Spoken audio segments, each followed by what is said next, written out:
Hey guys, welcome back to my YouTube channel. I have been so busy lately. I haven't really crocheted much and I haven't had the time to film a video, but I think today we'll just have a little bit of a catch-up video and I'll update you on some of the things that I have crocheted lately. And if you guys have been keeping up with the vlog, you know the hexagon cardigan that is not going to be finished anytime soon. Number one, I do not have yarn. Number two, I have almost finished my exams. And number three, in like a week exactly, I'm leaving the country. So that hasn't really been on top of my priority list.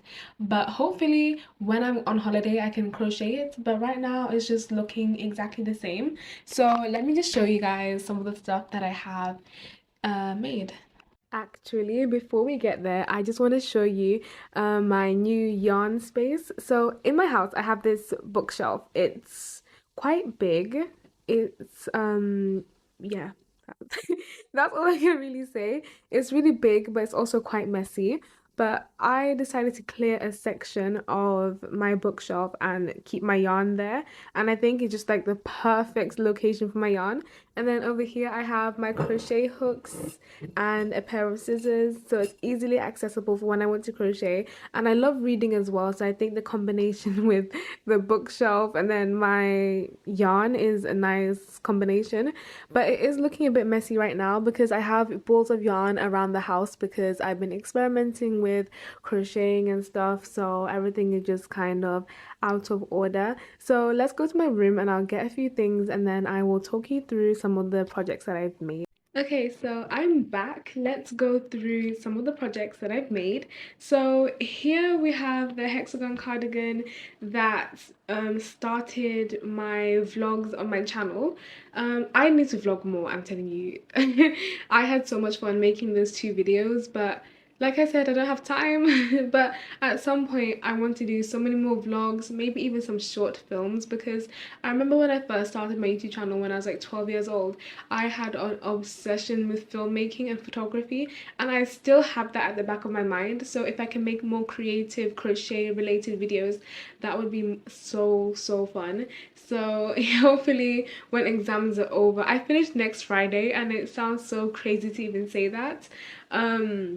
But yeah, whatever outcome of those exams, I'll just accept it. Let's just say that. But here I have the hexagon cardigan, and yeah, I'm not sure when I'll finish it.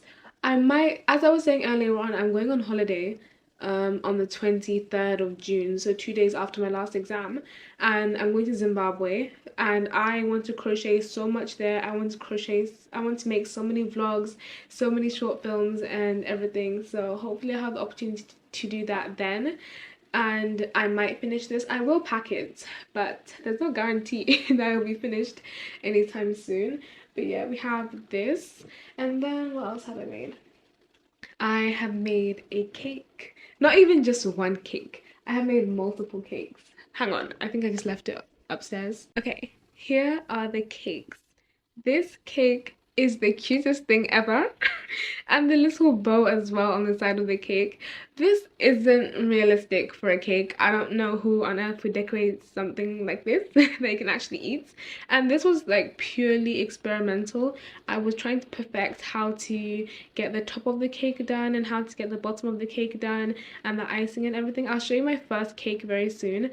But yeah, this one came out so nice, but I can't open it, and I was not thinking properly at all when I made this one, because I put yarn from the top of the lid to the container like that to stick it here, but you can't take the lid off because you have the yarn that's holding it in place, so I can't store anything inside of this. And this is a Pringles can, by the way. It's the one of those mini Pringles cans. And I remember when I had this idea and told my friend, like, can you not throw away your Pringles can? Can I have it? And then she was like, why? And then I said to crochet, and the confusion on her face was actually so funny. But I showed her the cakes I made and she couldn't even believe it. I feel like my friends get so shocked whenever I make new things. It's actually so funny to see sometimes. And then here is the first cake that I've made. And one thing, I think, when I first made this cake, I was obsessed. I loved the colors. I loved everything about it. But now looking back at it, it's just like a I don't know. But this one can open, and this leads on to my next crochet obsession. And I've been making a bunch of bows. So this bow has a pin in it because I use it to pin onto my hijabs to add a bit of, you know, a little bit of an accessory, a bit of style onto it. But you can use these bows for so many different things. I do have a tutorial on how to make it. I will link that in the eye in either of the corners. I'm not sure where it's located, but it should be there or in the description box below. And I think they're just such a nice, quick and easy project. And just look at this pink bow, it's so cute. And I have so many in different colors, and I just really enjoyed making them. And yeah, they were just really fun and very easy. It was a very nice project to do when I finished an exam or I just felt like crocheting instead of studying. So yeah, let's go on to the next project. And hold on, as you can see, it's a Pringles can underneath. Maybe I should actually use hot glue to glue this on to the top so it's more sturdy. But anyways, that is this project done. Next is this bouquet of flowers. I love how these turned out. They're just so cute and they're just really pretty, and I don't even know where to store them. They're just so nice, and my room does not fit the aesthetic of all these things that I'm showing you guys in this video. I might have to change my room aesthetic and have like these girly dainty type things in my room, because I would love for these to be on my shelf or on my desk or something. And I just love the touch of lavender in this and these mini roses as well. It kind of looks like cotton to me. I don't know if these are detailed enough, but you can kind of tell the roses. Like, it's not that bad that you can't tell that they're roses. But these pink ones are so nice and they came out so pretty. And yeah, that's the flowers done. One of my favorite things to crochet are flowers. Like, whenever I'm in doubt or whenever I'm confused on what to crochet, my mind will immediately go to flowers, because that is my first major project. And I started crocheting last year, and I made a graduation bouquet for my brother. That was a challenge. That took me like 3 weeks to make, because back then I didn't even know how to crochet. I wasn't holding the yarn properly. I didn't even know what crochet hook to use. I was just crocheting because I wanted to get his present done. But yeah, they did turn out good, and he still has them. And he showed his friends and they couldn't believe that I made them, which is nice. So people get surprised so often when I show them certain things. It's actually so funny. All right, on to the next. Right now I'm in a book phase. Not necessarily reading books. I haven't read a book in a while. But after exams, I really want to get back into reading for fun. So I crocheted book covers. So this is the first book cover that I crocheted, a tulip book cover. I think it was upside down. Yeah, it was upside down. But here is this tulip book cover. I am actually obsessed with this. I showed my friend in school and her reaction was actually so funny. She said that it was the cutest thing that she's ever seen. She thinks I should start a business. She said that it's so feminine and all of that. And I was like, oh, thank you. I didn't really know what to say, but yeah, I just said thank you. That's my response to everything. Oh, it looks so nice. Thank you. Thank you very much. But yeah, and I do think it turned out really nice. Just look at the detail and everything. But the only downside is that the back is slightly uneven. I don't think you can even tell. Can you? I don't think you can actually tell, you know. It looks uneven to me. I think just because I made it, I feel very critical about the things that I've made, so I can see small flaws, and I can definitely see the flaws in this. I think for the top over here, hang on, let me see if I can do it properly. Over here, it's not even, and I think what would help it be a little bit more even is to single crochet all the way across the top. That would make it look a bit nicer and a bit more complete. But anyways, it's done. What's done is done. On to the next. We have this book cover. And again, I'm slightly critical of this, mainly because the heart is not centered. And I remember when I showed my mom couldn't even tell that the heart is not centered. I feel like I'm the one who points out the mistakes, but to other people, it just looks normal. And I'll insert a few photos as well, because when I took like a little photo shoot with this and combined with these roses, it looked so nice. It's so pretty, and again, it does not fit my aesthetic.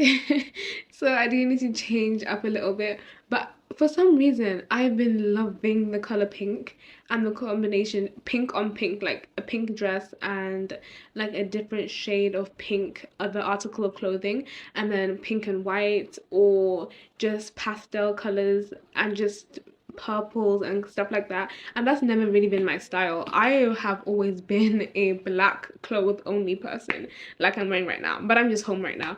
But if you see me outside of the house, I'm always experimenting with different clothing colors. So maybe this is this aesthetic coming back to life, because as you can see, a lot of this stuff is very pink, but I enjoy making this so much. All right, so the last thing is not even complete yet. I don't know when I'm gonna complete it. It's gonna take a while, I think. And let me show you, because this was a struggle. So I've been making a rose book cover. So this is actually a granny square rose. Don't even ask me how I made this, because the whole process was a blur. It was so hard to make. I couldn't even watch anything in the background, because usually when I'm crocheting, it's a nice, relaxing process. But when I crocheted this, I couldn't even talk. I couldn't even say anything because I was so focused on trying to get this rose done. And I did this on one of my study breaks, and obviously, as you can tell, that day a lot of studying didn't really get done because, yeah, I had this to make. But yeah, it came out so good and so far, and I think it is a little bit distorted. To me, it doesn't look like a rose, but to you guys, it might look like a rose. I don't know, but it does look like some kind of flower, I'll say. But yeah, this was actually really hard. And yeah, that's about it. Comment down below which project is your favorite, and hopefully I'll do a tutorial on one of them. This is not getting a tutorial because I don't remember how I did it, so you might have to find a granny square rose pattern on YouTube instead of trying to follow from me, because I won't be able to describe it properly at all, because right now I'm struggling to even think how I got it done. But yeah, it's definitely not a beginner project at all. But these two grannies, not granny squares, these two book covers, they are very much beginner friendly, so I could do a tutorial on them. Especially this one. This one is really easy to make, and it's a lot quicker than this tulip one, and I just love how both of them came out. And also the Pringles cakes, you guys can have a tutorial for those if you want. It's all up to you. And that is the end of today's video. I really hope you enjoyed it, and as always, I will see you in the next one.